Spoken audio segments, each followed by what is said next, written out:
नमस्कार सगळ्यांना। तराट्याची भाजीबद्दल आज मी सांगणार आहे। ही भाजी कॅसिया तोरा म्हणजे इंग्लिशमध्ये याला म्हणतात। ही पावसाळ्यात जंगलात व शेतीच्या कडेकडेनी नैसर्गिकरित्या उगवणारी रानभाजी आहे।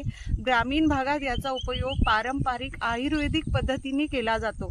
याचे मुख्य फायदे मी तुम्हाला आता सांगते। सर्वात अगोदर लिव्हर डिटॉक्ससाठी हे खूप छान काम करते आणि पचन कार्य सुधारते।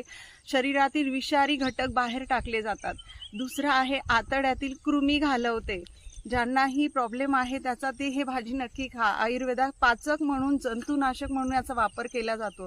त्वचा रोगामध्येही हा भरपूर फायदेशीर आहे। एक्झिमा असो, फंगल इन्फेक्शन असो त्यामध्ये पचन सुधारते। लॅक्झेटिव्ह म्हणून हे कार्य करते। संधिवात व सूज कमी सुद्धा करते। अँटी इन्फ्लामेटरी गुणधर्म यामध्ये आहेत। म्हणून जर तुम्हाला स्किनचे आजार असेल, कॉन्स्टिपेशन असेल, लिव्हर संबंधित काही इश्यू असतील, संधिवात असेल, सूज असेल, सांधेदुखी असेल तर ही भाजी पिठलं किंवा भाकरीसोबत नक्की खा। आणि पावसाळ्यात एक नैसर्गिक डिटॉक्स फूड म्हणून खूप उपयुक्त आहे। Thank you so much. आणि